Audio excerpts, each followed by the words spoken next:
સુરતમાં યુવતીની છેડતીના કિસ્સા સતત વધી રહ્યા છે ત્યારે વધુ એક બનાવ વરાછા વિસ્તારમાંથી સામે આવ્યો છે।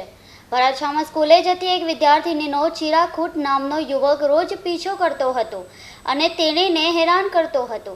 યુવકની હેરાનગતિથી વિદ્યાર્થીની ખૂબ પરેશાન હતી। જો કે આ અંગે વિદ્યાર્થીનીએ હિંમત દાખવી તેના શિક્ષકોને જાણ કરી હતી। આથી શિક્ષકોએ નરાધામ યુવકને ઝડપી લેવા અંગે સ્કૂલના આચાર્યને જાણ કરી હતી। તે દરમિયાન શનિવારે ચિરાગ ખૂટે રોજની જેમ વિદ્યાર્થીનીનો પીછો કરતો હતો અને સ્કૂલના ગેટ પાસે ચિરાગે વિદ્યાર્થીનીને આંતરી લઈ અશ્લીલ હરકતો કરી શારીરિક અડપલા કર્યા હતા। જો કે અગાઉથી વિદ્યાર્થીનીએ શિક્ષકોને જાણ કરતા શિક્ષકોએ ચિરાગને ઝડપી લઈ બરોબરનો પાઠ ભણાવ્યો હતો। શિક્ષકોએ નરાધામ યુવકને વરાછા પોલીસને સોંપી કાર્યવાહી કરવા માંગ કરી હતી। ત્યારે વરાછા પોલીસે યુવક વિરુદ્ધ છેડતી અંગેનો ગુનો નોંધીને આગળની કાર્યવાહી હાથ ધરી છે।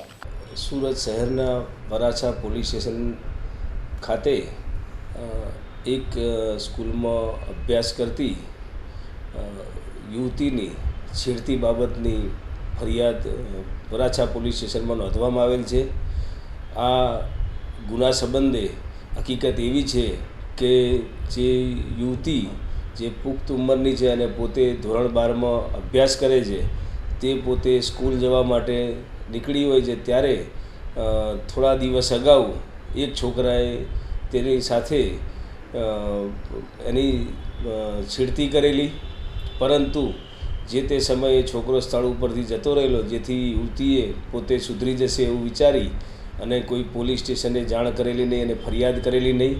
ત્યારબાદ ફરીથી આ છોકરાએ આ યુવતી પોતાની નાની બહેન સાથે સ્કૂલે જતી હતી તે વખતે જેડી રેસ્ટોરન્ટ પાસે સીટી મારી અને યુવતીની છેડતી કરતાં આ વિદ્યાર્થીનીએ જે તે સ્કૂલમાં જાણ કરતાં તેમજ આજુબાજુના વ્યક્તિઓને જાણ કરતાં તાત્કાલિક પોલીસ પહોંચી ગયેલી અને સ્થળ ઉપરથી જ મશ્કરી કરનાર યુવકને પકડી પાડવામાં આવેલ છે અને હાલ તેને યુવતીની ફરિયાદ આધારે ગુનો નોંધી અને આરોપીની ધરપકડ કરવામાં આવેલ છે અને પોલીસ તપાસ ચાલુ છે।